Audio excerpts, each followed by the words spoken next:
한 반 정도? 네네. 네. 안 부족하세요? 아, 뭐 괜찮습니다. 네. 그 다음에 질의응답 시간을 좀 여유 있게 그래요. 제가 한 20분 정도 강의 취지를 설명을 드리고 네네. 그다음에 우리 원장님이 하고 그다음에 질의응답 하는 걸로 해서 총 3시간이잖아요. 그지? 한 2시간 40분 정도 하면 되지 않나? 네. 그렇죠. 그 정도로 잡고 네. 오늘 뒤풀이 있으니까 저는 몇 건 내지 말고 아, 네네. 그럴까요? 몇 분이고 이제 시작해야 되겠네. 네. 네, 그러면 저희 근현대법제와 인권 과목 세미나를 시작하도록 하겠습니다. 오늘 이제 강의는 저희 박한용 교수님께서 한국 사법개혁과 인권이라는 주제로 얘기를 해주시고요. 또 시민의 관점에서 본 사법개혁에 대한 인권에 대한 관점에 대해서도 얘기를 해주실 또 선생님 박한용 선생님께서 교수님께서 또 얘기를 해주시겠습니다. 지금까지 이제 저희가 그 강의가 한 절반 정도 진행이 되어 왔는데요. 이미 다 끝까지 들으신 원우님들도 계시더라고요. 제가 이제 그 파일 여러분들 추석하시는 걸 보는데요. 이미 한 반 다 지나고 들으신 후반부 강의도 들으신 분들이 있는데 여태까지 이제 강의는 주로 식민지와 독재 체제를 거치면서 어떻게 한국 사회에서 인권이 구성되어 왔는지 이 법제하고 좀 이시적인 맥락에서 많이 살펴왔다고 생각이 들고 또 우리 박원영 교수님께서 직접 몸소 그 현대사, 근현대사 관련된 중요한 장소들을 또 나가셔서 설명해 주시는 그런 그 저희 강의 말미에 또 그런 그 견학가는 그런 것도 있었는데 다 보셨는지 모르겠습니다. 원우님들께서 이제 한두 분 가량은 저희 그 수업에 관한 질문도 주시고 또 이렇게 해주시는데 아직 그렇게 원활한 소통은 조금 이루어지지 않는 것 같아서 혹시 또 이렇게 강의 들으시다가 궁금한 점 있으시거나 아니면 또 오늘 이제 과제가 나중에 이제 얘기 나눌 텐데요. 과제에서 좀 뭔가 궁금하신 점 하시다가 뭐 궁금하신 점 있으시면 제게 그 연락을 주시면 그 박하림 교수님하고 또 상의해서 여러분들께 연락을 드리면서 원활하게 소통하면서 진행하는 그런 저희 수업이 되고자 합니다. 워낙 이제 또 저희가 그 교재가 이제 단일 교재가 없어서 강의 특성상 계속해서 이 필요시 그 읽을 거리를 교수님께서 제공해 주시는 것들을 제가 메일과 쪽지로 드렸는데 쪽지를 안 보시는 원우님들도 간혹 계시더라고요. 쪽지나 메일을 확인해 주시면 감사하겠습니다. 혹시 메일이 안 오시는 분은 제게 다시 연락을 주시면 수업 후에 감사하겠습니다. 그러면 오늘 이제 과목 세미나 본격적으로 시작해 보도록 하겠습니다. 지금 프로젝터 그 화면에 띄운 것이 이제 나중에 그 시민의 관점에서 그 살펴본 강의를 해주실 그 선생님의 파일이신데요. 조금 이따가 다 띄우도록 하고 지금은 저희 박한영 교수님의 강의로 시작하겠습니다. 그럼 먼저 박수 좀 부탁드리겠습니다. 네, 반갑습니다. 예. 아마 이번 학기 처음 들어서 이렇게 온라인 오프라인으로 얼굴을 뵙는 것 같습니다. 네, 아마 제 강좌 같은 경우는 조금은 좀 법대 대학원 내에서는 특이한 이치를 가지고 있습니다. 이것을 이제 제안하게 된 과정은 한 7년 정도 됐던 것 같아요. 한 6, 7년 정도 되는데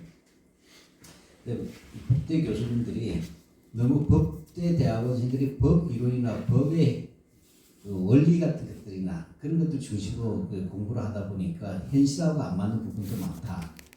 특히 한국의 법 체계, 사법 체계라든지 판검사들의 변호사들의 생산과 유통 과정 자체가 일제 식민지 시대부터 비롯된 것이고 일제 식민 잔정부터 잘 붙지 못하고 여전히 과거에 날던 그 악법들의 유죄가 많이 남아 있다고 현실에 그렇게 보자면 그리고 역시 또 법 이론은 아무리 훌륭해도 현실하고 너무 간격이 크더라. 그래서 법과 현실의 간격이 너무 큰데 그 부분에 우리가 법학적으로 얘기하면 여전히 법이 인권의 문제 또는 민주의 문제를 충분히 포괄하고 있지 못하다 하는데 그 두 가지라고 보는 것이에요. 하나는 법 이론상의 문제가 있겠지만 우리 법 이론보다는 법학자 내지는 사법인들 자체에 대한 문제가 되어 있지 않는가 하는 사법 구조와 그 사람들의 문제도 크다고 얘기를 합니다. 그런 입장에서 이번에는 법제사를 법학적 측면이 아니라 역사학적 측면과 사회 현실의 측면에서 좀 대입해서 특강을 좀 마련해보자 해서 일종의 대학원의 교양 강좌로서 한 7, 8년 전에 되었습니다. 그러니까 저는 사실 법 전문가는 아니고 근현대사 역사학 전공자입니다. 그래서 역사를 강의해왔는데 이렇게 해서 이 강의를 맡게 됐습니다. 네, 그렇게 되고 아마 제 강의 주제를 보면 알겠지만 굉장히 어떻게 보면 예민한 주제들입니다. 그래서 이 수강하시는 선생님들의 어떤 정치적 성향에 따라서는 호불호도 나눠질 수가 있다고 저는 생각을 해요. 그런 점에서는 뭐냐면 때로는 이 강의 내용이 불편해하실 분들도 있고 어떤 분들은 또 열광하실 분들도 있고 그렇다고 저는 생각을 합니다. 예, 근데 우리가 이걸 알아야 돼요. 우리가 대학 교육이 이상하게 돼가지고 정치적 중립이라고 하는 부분을 잘못 생각하고 있는데 옳고 그른 것하고 정치적 중립은 다른 문제예요. 우리가 정치적 중립을 지키지 않는 특정 정당에 대해서 어떤 입장에 대해서 강의가 그 선전 도구가 되어서는 안 된다는 얘기하고 법이 우리 현실의 문제에서 정치적으로 들어와서 어쩔 수 없이 법 자체가 정치화되어 있는 상황에서 정치를 빼고 법을 얘기한다면 그건 말이 안 되지 않습니까? 네, 상식적으로 제가 볼 때 작년에 비상기업이 있었어요. 이거 대학에서 안 다루려고 그래요. 박 교수님 재판이 안 끝서 말이 됩니까? 재판은 그렇게 되면 내가 볼 때는 재판이 끝난 다음에 한다고 할 경우라면 이 법이라는 것은 어느 순간에 적용되어야 되느냐 이미 국민들은 기업이 입법하라고 사실 상식적으로 알고 그건 재판 이전의 문제지 않습니까? 그 당연히 그 상식적으로 볼 때 국회 해산 자체는 비상계엄의 권한이 없지 않습니까? 그게 들어가 있는 이 자체가 있는데도 지금 정치적 공방으로 끌고 가면서 이상하게 유보하면서 이런 강의를 근단시하고 있어요. 저는 이게 오랫동안 한국에서는 옛날부터 현실에 대해서 눈을 감고 자기의 기득권을 유지하려던 그 습성들, 그 친일 판사 검사들 시대 역사부터 나온 하나의 뭐라고 할까요? 한국 법조의 생리적 특성이 되어버렸어요. 역사적 특성이고 이제 DNA가 되어버렸다. 이런 상황에서 눈앞에 보이는 가장 중요한 법적 현실을 외면하는 강의만 하라 하면 그렇게 통하자고 법은 죽어버리지 않습니까? 법은 현실의 문제로서 나오지 법은 인간 사회 바깥에서 법이 이야기된다는 것은 전혀 없지 않습니까? 가장 현실적인 것이에요. 어떻게 가장 정치적입니다.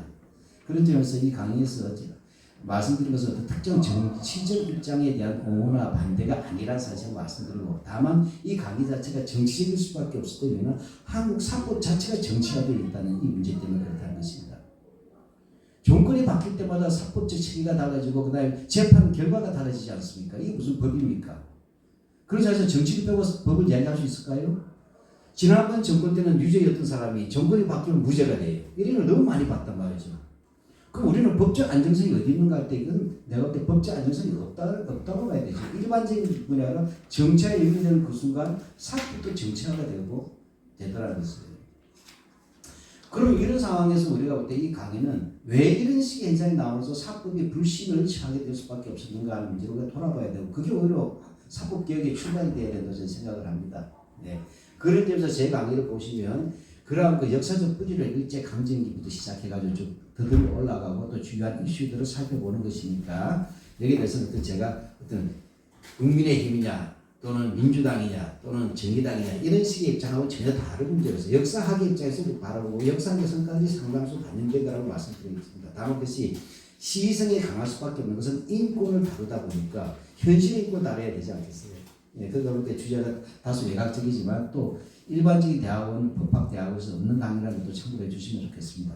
예, 오늘은 제가 특강을 할 때 제가 하려다가 우리 박윤호 병원 원장님이십니다. 예, 본인 소개를 이따가 좀 하시겠지만, 원래 재작년에 저하고 블라디보스토크에 갔었다가 이제 제가 이분이 사법개혁이라는 특강을 블라디보스토크에서 이제 동해로 들어오는 길에 제가 들었는데 아주 참 내용이 재밌습니다.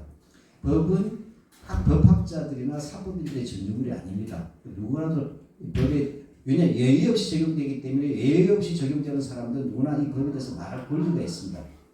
자기 체험이 있지 않습니까? 저도 재판을 당해서 벌금을 낸 적이 있기 때문에 그런 부분에 대해서 나도 그 재판이 1심, 2심, 3심에서 저는 도저히 대법원까지 판결에 동의하지 않아요. 제가 하는 전공 영역에서 제 영역을 판사가 재판했는데 전혀 틀린 사실 가지고 재판에서 유죄가 된단 말이죠. 근데 저는 이해가 안 가는 거예요. 도대체 왜 그렇게 하는 것인지. 예, 그런 점에서 이 사법의 문제는 전문가들만 얘기할 수 있는 게 아니다 하는 점에서 이제 일단은 제가 우리 박인 원장님 같은 경우에 우리가 통상자는 법학자가 아니십니다. 아니지만 불렀던 이유는 일선에서 법에 대한 체험을 가졌던 간절한 시민들의 그 목소리를 한번 들어봐야 된다는 거죠. 전문가의 입장에서 사실은 폐쇄를 가지고 있고 그 폐쇄를 통해서 기득권을 유지하는 수단으로 가 있다. 한국 법학은. 한국의 법조인들이 제가 볼 때는 중세시대 사람들이에요. 어떤 신분적 특권을 가지려고 해요. 시민사회 이론이 아니라 그냥 공무원일 뿐이에요. 근데 유달리 그 사람들은 특권의식이 강하고 우리 남하고 다다의식이 강하고 배제한단 말이죠. 그래서 전문가라는 영역에서 자기들끼리 나눠먹고 있다. 대표적인 우리가 잘 알다시피 뭡니까? 정관 여부 같은 거 다 상식 아닙니까? 법조비리들. 예, 그렇게 되고 그런 점에서 저는 시민사회 목소리가 한번 우리가 진지한 우리 저 대학원 대학원은 법학을 전공을 하시는 분들이기 때문에 한 번쯤은 이런 식으로도 이야기하거나 비전문가들의 영역 또 시민사회 영역이 한번 들어보시는 기회가 좀 좋겠다는 것이 첫 번째 이유입니다. 둘째는 그 주제를 사법개혁으로 얘기를 했어요. 사법개혁 얘기인데 이렇게 됩니다. 제가 볼 때 80년대까지는 정치의 사법이 종속된 게 맞습니다. 즉 박정희 대통령 때 사법은 권력의 심여라는 말까지 들었지 않습니까? 유신체제 때. 명백하게 사법권이 정치에서 훼손됐어요. 근데 지금은 달라졌다는 거예요. 사법권의 독립을 부여했는데 사법 자체가 정치화되더라는 것입니다. 대법원장의 눈에 따라서 확확 달라져요. 그 더욱더 충격적인 것은 우리 작년 12월 3일날 개헌령은 충격적이에요. 왜죠? 상당수의 법조인들이 들어간 겁니다. 물론 과거에는 군인들이 쿠데타를 일으키고 이른바 육법당이라고 하죠. 육사 출신들이 쿠데타를 일으키면 육법당에서 이른바 서울대 법대 출신들이 그게 대해서 도구로 재판을 하고 비사기업 재판을 했단 말이죠. 그런 식에서 사법이 도구가 되었어요. 그러니까 그 자체는 사법이 정치화됐다 하지만 좀 엄밀히 이야기하면 사법이 주동한 것이 아니었어요. 근데 작년 12월 3일의 비상계엄은 굉장히 큰 심각한 문제입니다. 이거는. 어떤 문제냐면 첫째, 대통령이 검찰총장 출신이라는 겁니다. 사법인이죠. 그리고 여기에 뭐냐 계엄에 참여했던 사람들이 상당수가 법대 출신들입니다. 행정고시를 했던 사법고시를 했던 최상국 선생, 최상국 씨, 한독수 이런 사람들 보시면 그렇잖아요. 네, 사법부에 가까운 사람들이. 거기다 뭐죠? 박성재라든지 법무부 장관이라든지 그다음에 심은정 검찰총장, 그다음에 법제처장 다 보면 알겠죠? 의혹을 받고 있지 않습니까? 오히려 뭐냐면 이번에는 사법 출신들이 주동한 쿠데타예요. 비상계엄이고 내란이에요. 이거 굉장히 심각한 문제입니다. 한국의 법을 지켜야 될 사람들이 쿠데타의 중심에 좀 섰다고 보는 거예요. 현직이든 전직이든 간에. 이거 그러고 나서는 뭡니까? 여기에 군대가 동원됐다. 과거에는 군인이 쿠데타를 하고 사법이 도구가 됐다면 이번에는 사법 출신들이 정치화되고 이 정치화된 사람들이 사법인들을 동원해가지고 그 다음에 군인을 하수인으로 끌고 온 거잖아요. 엄청난 일 아닙니까? 이런 나라가 어디 있습니까? 어디에 법조인들이 그 쿠데타에 직간접이 열리고 당당하게 얘기합니다. 그다음 그 이후에 지휘원 재판 같은 거, 헌법재판소장 출신도 얘기하지 않습니까? 헌법재판소도. 쿠데타 이거 내란의 힘을 받고 있는 사람 풀어주고 이상한 그 하지 않습니까? 이걸 무슨 놈의 이야기하자고 침묵해야 되니까 이거는 심각한 문제죠. 내란이 아직 수습이 안 됐어요. 이 수습이 안 되는데 지금 뭐죠? 계속 이 내란의 수습을 지연시키고 방해한 상태의 사법인들 같은 정치인들과 결합돼요. 그래서 지금은 뭐냐? 사법의 독립을 줬더니 사법 자체가 타락했더라는 거예요. 그래서 그들이 정치화되고 그들이 타락하죠. 그 이유 자체는 뭐죠? 최후의 기득권 지키기를 위해서는 지금 뭐냐? 법적인 문제나 내란 쿠데타 가지고 얘기하는 뭐죠? 사실 동조하지는 않더라도 방조하지는 않는가 하는 이런 위기까지 처했다. 저는 오늘 그래서 저는 이런 부분에서 한국 사법의 최대 위기라고 봅니다. 이들은 이번 국회에서도 말씀하는 그들의 발언을 들어보면 상식인들도 아는 내용들을 그들은 침묵하지 않습니까? 말하지 않습니다. 네, 그런 점에서 저는 사법이 너무 같다. 저는 한마디로 하면 작년 12월 3일 비상계엄의 발표는 뭐냐? 한국의 기득권 세력 중에서도 언론과 재벌을 빼자면 정치적 기득권으로서 가장 중요했던 사법과 군의 정치 이 부분들이 다시 한번 마지막 속성을 드러내주고 국민 앞으로 그래서 왜 사법 개혁이 필요한가를 스스로 보여주는 행위다. 이런 점에 좀 이해해 주면 좋겠다. 그래서 오늘 제가 우리 박은호 원장님한테 주제가 바로 시민의 일원으로서 오랫동안 이 사법 개혁을 주장해왔을 것도 알고 다니셨던 그런 내용들을 한번 우리가 전문가는 아니게 생각하지 마시고 이런 시민의 저자의 목소리를 한번 듣고 우리도 경청해보는 기회였으면 좋겠습니다. 네, 제 말이 길었는데 그러면 우리 박인호 원장님이랑 강의하다 중간에 좀 쉬는 시간을 가지면 좋겠습니다. 그래서 우리 박인호 원장님을 소개하겠습니다. 직접 본인 소개하시겠습니다. 이렇게 책을 많이 들고 오셨어요. 네. 책을 소개하고요. 딱 궁금하겠다는 증거를 이게 아니라 진짜 꼭 소개하고 싶은 책들. 예.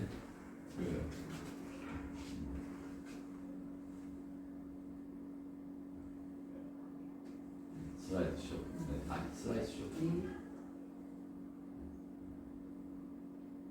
넘기는 거 직접 넘기시면 될 것 같고. 네.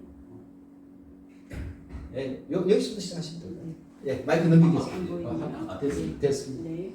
앞에 불을 끄죠? 네. 네, 안녕하세요. 인사드리겠습니다. 박인호입니다. 시민으로서